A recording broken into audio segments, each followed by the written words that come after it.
প্রচণ্ড কুয়াশা, শীতের মধ্যে মালটা ভুঁইয়ের ভিতরে আমরা ওল লাগাবো, সেই প্রস্তুতি চলতেছে। এই যে ওলের জন্য আমরা গর্ত করতেছি। ওলের গর্ত মুখটা হতে হবে অনেক বড়, সেইভাবেই করা, এবং নিচের ডিপ হবে কম। এই যে মুখটা বড়, এবং এরই সাথে সাথে গর্তের সাথে সাথে আমরা গোবর ফেলে দিচ্ছি। গোবর অনেক উপকারী একটা জৈব সার।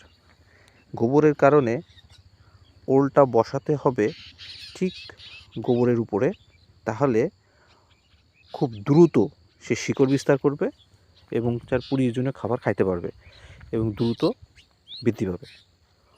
ওল সাধারণত উপরে বাড়ে, ওটা নিচে যায় না, এই জন্য গর্তের মুখটা বড় করতে হয়। এই দেখেন, এবং উপরের যে অংশে মাটিগুলো আছে ওলটা বসিয়ে পাশে মাটিগুলো দিয়ে দিতে হবে। এতে ওলের লাগানোর প্রথম ধাপ। পরবর্তীতে দ্বিতীয় ধাপ নিয়ে আমরা বিস্তারিত আবার আলোচনা করব। এটি আমাদের মালটা বাগানের ভিতরের অংশ।